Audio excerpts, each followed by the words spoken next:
Pajama friends, welcome to Kilimanjaro Safaris. My name is Emma. I'm going to be your safari guide on today's adventure through the Giraffes Wildlife Reserve. Now we're going to start our journey in the Little Aturi Forest. Animals in here have amazing natural camouflage, so keep your eyes open for them. They could be anywhere. Like up ahead of us. Could be over to our left. There are some copper-colored antelope up on that hill called bongo. Now, bongo are also known as the ghosts of the forest because they are so rarely seen. See, they already disappeared. Already gone. Now, also up ahead over to our right, up by that bamboo, a little bit farther back, there is an okapi. Now, the okapi does have black and white striped legs, so they're often thought to be a relative of the zebra, but they're not. They're actually the only relative to the giraffe. They're a very reclusive animal. They do like to hide. Now, because of that, the Western world did not even know of their existence until the year 1901. Another bongo back over to our left, hanging up on the top of that hill there. Oh, there he is.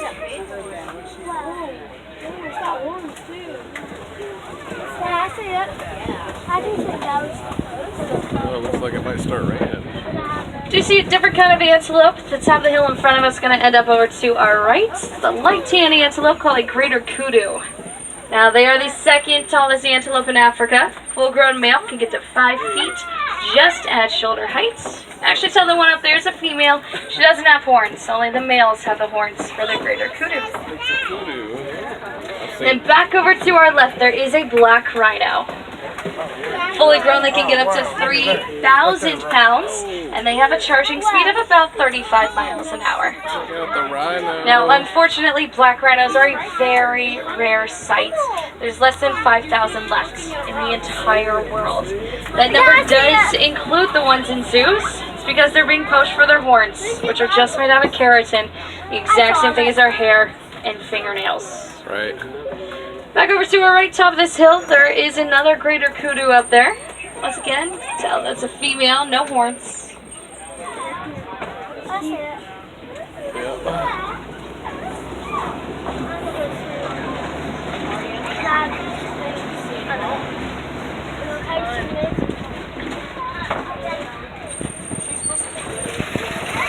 Alright, we're going to exit the forest and head up towards the Safi River, which is pretty great because, as I always like to say, the closer we are to water, the closer we are to animals. So let's go see what we can find.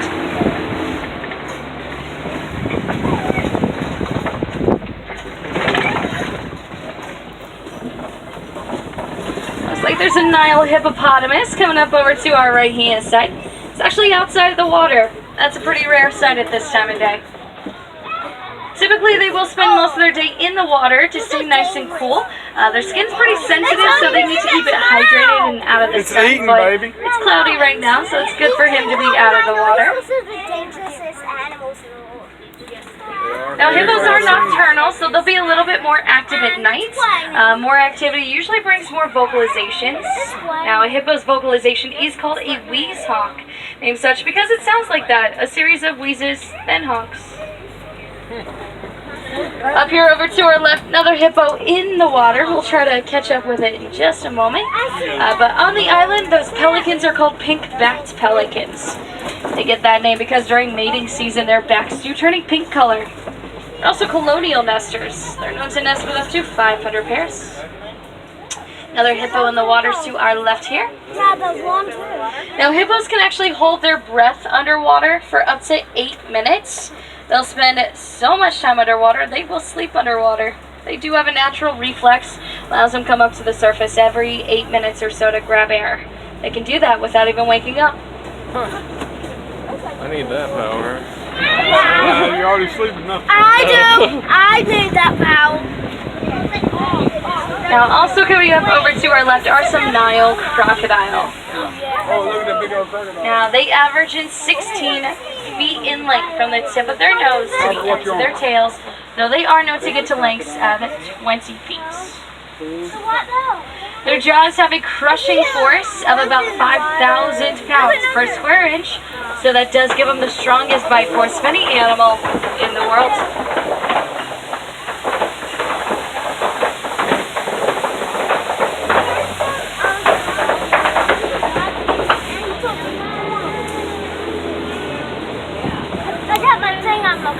Cool, use it to look at stuff.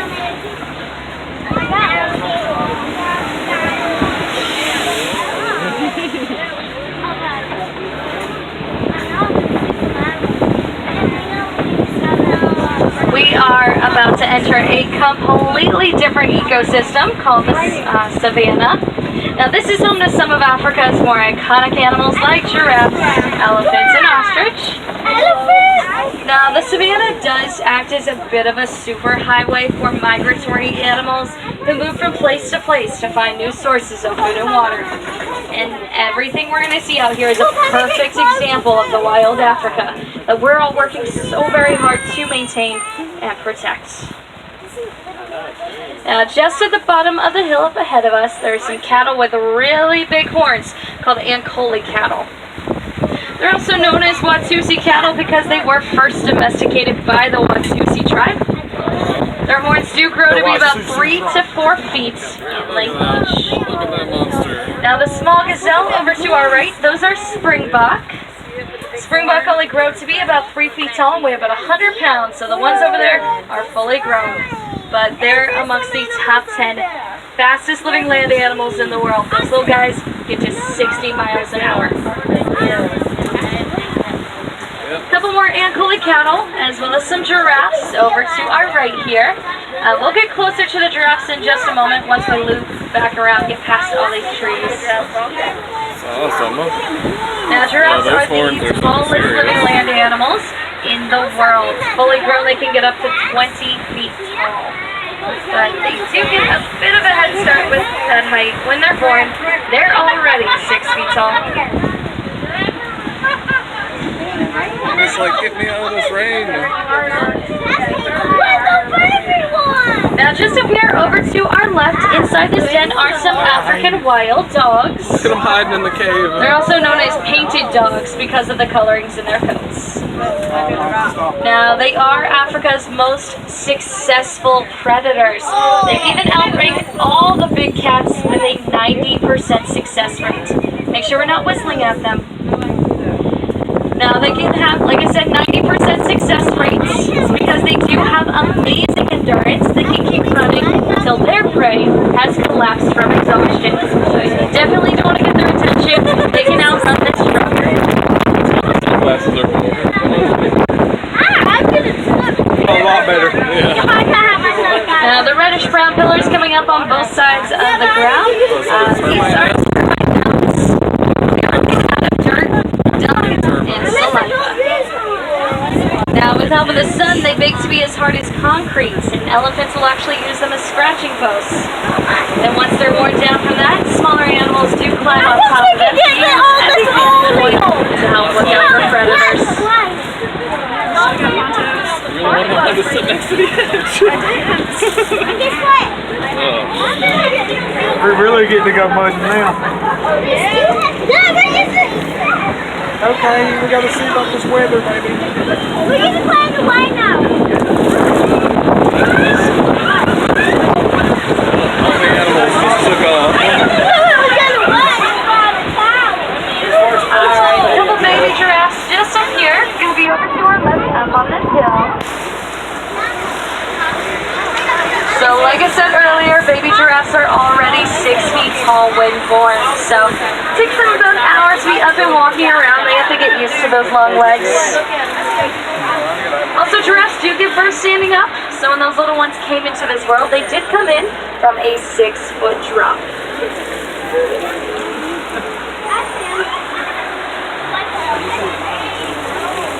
Now back over to our right hand side, there is a herd of great antelope called white-bearded wildebeest. They're the largest group of migratory animals in Africa. Over 2 million of them do migrate over 1,000 miles every single year.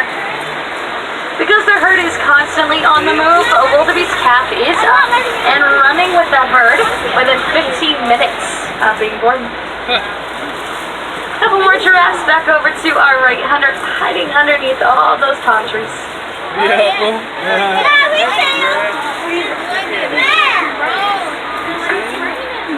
Now, giraffes do have 18-inch long prehensile tongues to help them pluck leaves off the trees. It's pretty much how they spend the majority of their day, just eating. Now they'll eat around 75 pounds of food every single day. On top of being 18 inches long, their tongues are a dark purple color. That's to help prevent sunburn, because their tongues do spend so much time out of their there's mouths one. collecting those That's fluids. super close. Just hiding from the rain. How about Misty?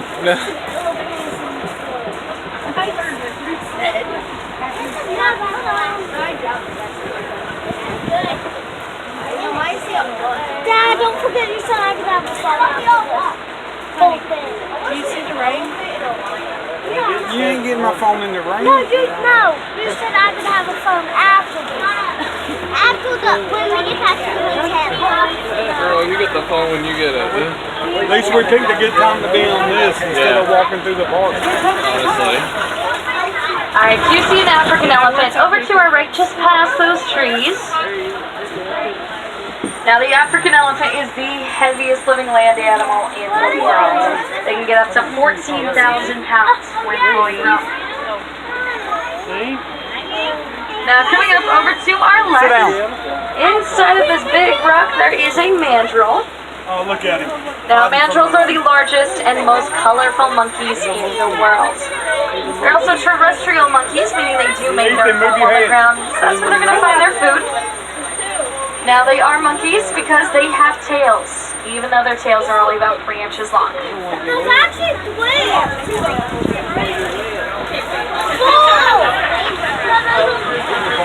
Now the African elephant does have a matriarchal society. The matriarch is the oldest, largest, most experienced female. Her herd does consist of herself, her female relatives, and their offspring. Now females will stick with their mothers for their entire lives, remaining in the exact same herd that they were born in. So we're going to head deeper into elephant country, see if we can maybe find a herd just up ahead. So females stick with their mothers.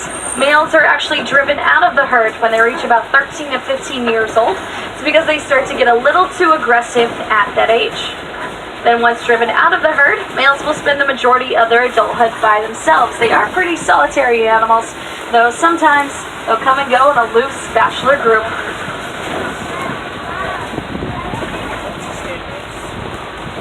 Yeah, it does look like some elephants have been over here. If you look at the red clay coming up on both sides of the truck, you'll see their tusk marks. Now they'll take in that clay to eat it, to get the minerals inside. It's very nutritious for them. Smarts. Another elephant up ahead over to our left. Now in a single day, an African elephant can eat around 300 pounds of food and drink up to 40 gallons of water. All while using that very large trunk of theirs, which has about 100,000 muscles and tendons inside of it. Alright, looks like the rest of the herd is just up ahead, so we're going to continue forward. Don't drop that phone. Don't drop that phone. Now, elephants do not have any natural predators. Unfortunately, their only threat are humans. That's because they are being poached for their ivory tusks.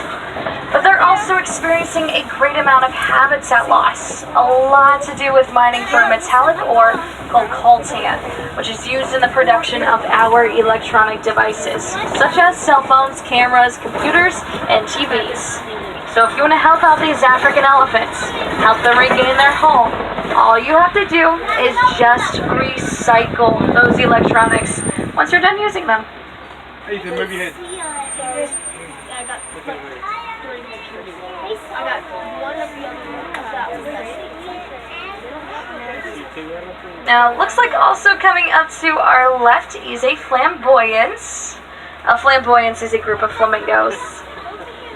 These are greater flamingos. They are the largest and the lightest shade of pink of all flamingo species. Yeah.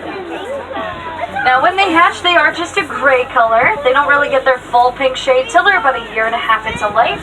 It's because they get their coloring from what they eat.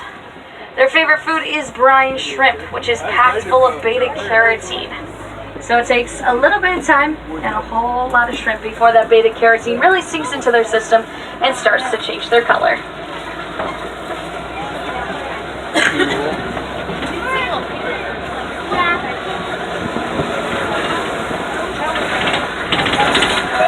white rhinos. Just up here, they're going to end up to our left.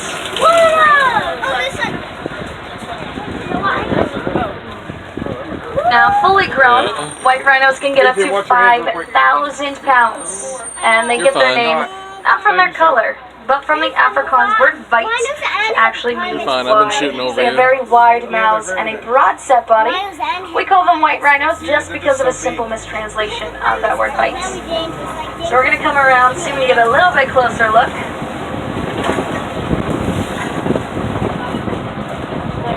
Now, as we do get closer, we're going to be able to see them pretty well, but they actually have very poor eyesight, so to them we are just kind of a big rolling blob. They can't really make out details of anything that's too far away from them. So they have to heavily rely on their sense of smell and hearing to know what's going on around them. So you might see those ears move around as they're trying to listen out to their surroundings. Ethan.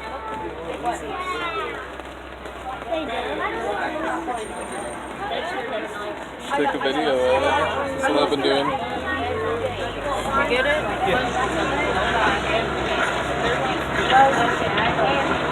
Alright, now I do see a couple cheetahs just up ahead of us. Cheetahs. They're just up here, going to be over to our left. Kind of look like light brown logs laying on the ground, but they're light brown logs with heads. Straight up through those trees over to our left. Now, they are the fastest living land mammals in the world. They can get to speeds of 65 to 70 miles an hour. But they can really only hold that speed for a couple hundred yards, so they do have to be very patient. When they're out hunting, they have to wait until their prey gets close enough before they can even attempt the attack. Ethan, duck down real quick. Now, they're the only cats in the world without night vision, so they are diurnal, meaning they're most active during the day. Now, coming up ahead of us is a very large rock formation called a kopie. This is where several different kinds of animals love to come and hang out. Gives them a high ground over the savanna to go up and survey their surroundings. Look for any predators or prey, so we'll see if we can find anything around here.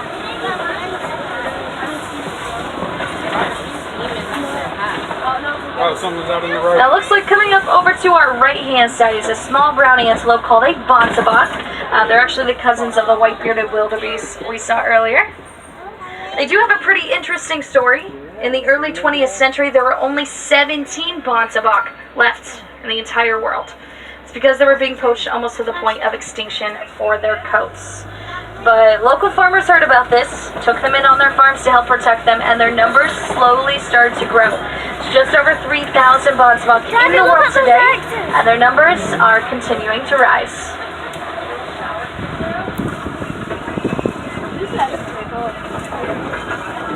You see a warthog coming up over to our left-hand side. Now, warthogs are the largest burrowing animals in the world, though they do prefer to reclaim burrows rather than dig them out themselves. They get their name warthog from the warts on their face, which actually only the males have. Just up here, back over to our right, might get another look at those bontebok. And then there's also some water buck that are going to be a little bit farther back up against that tree line. And it looks like there are a couple ostrich eggs on the ground here to our right as well. Now, those eggs weigh about 3 pounds each, and they're very sturdy. Full-grown human can stand on top of a single egg, but if cracking it, those ostrich are here to our right as well. Now, they are the largest birds in the world. They're also the fastest animals to run on 2 legs. They can get to speeds of 40 miles an hour. They are flightless, so they don't use their wings for flying, but they will use them to quickly change directions when they're at their top speeds. They puff them out and they kind of use them like a steering wheel. I don't know. I don't know if there is. I don't know what. He's a bird cat. I don't think there's bird cats.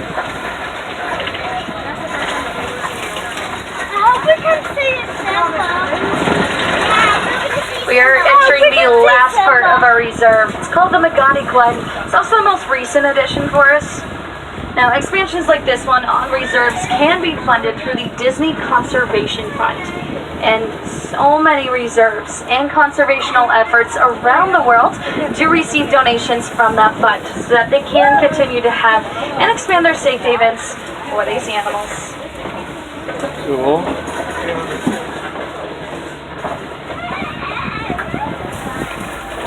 Alright, my friends, we've reached the edge of the reserve, so we're going to head out of the wilderness and back to civilization. But don't worry, your adventure doesn't have to end here. Just up the hill from where I'm going to drop you off is Gorilla Falls. It's a walking trail where you get to see even more African animals like gorillas, meerkats, snake and mole rats, pancake tortoises, and so much more. So you'll definitely want to go check that out. But I do hope that you got to see a couple of your favorite African animals on safari today, that you learned a couple new things about them. Just remember, we're all part of this great big circle of life, and there is something very easy we can do to help the animals we saw today, and that is recycling. So I do challenge each and every one of you to recycle at least one thing today.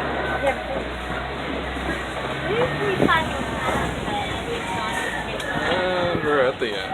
Now, I will be dropping you off in the exact same spot that I picked you up from, so we still have a little ways to go.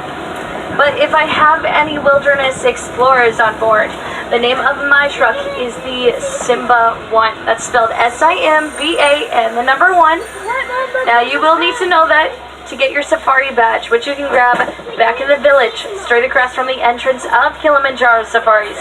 You're going to look for a tan umbrella. Dada. Now, also in the village is the Festival of the Lion King show. That does happen every hour on the hour. Last show is at 6 p.m. tonight. Now, if you've never seen that show before, I highly suggest you check it out. It is the #1 rated theme park show in the world. Essentially, it's a Broadway show crammed into about 30 minutes. It has live singing, dancing, and acrobatics. There's even some fire dancing. You do get to see Simba and friends and sing along with all your favorite Lion King songs. Now, I would suggest getting to that theater at least 20 to 30 minutes before the show starts because, as you can imagine, it fills up very quickly. Daddy, all we do that? Now, also in the village is the Wildlife Express train. That's going to take you over to Rafiki's Planet Watch, our conservation station. A couple of different things to do over there. We do have a petting zoo where you can show some love to different animals like cows, pigs, goats, that sort of thing. There's also a drawing class over there where Disney animators actually come in and teach you how to draw some of your favorite Lion King characters like Simba, Timon, and Pumbaa. There's different animals to look at over there as well as our nutritional and veterinary clinics. So if you want to learn a little bit more about how we're taking care of the animals here in the park, head over there. There's always some people standing outside those clinics willing to answer any kind of question you can come up with. Now, if you find yourself over in Asia later today, be sure to check out the Maharaja Jungle Trek.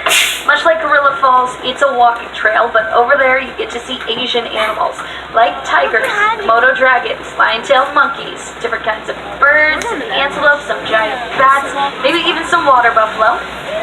Now, that trail, along with Gorilla Falls, will close at 7 o'clock tonight.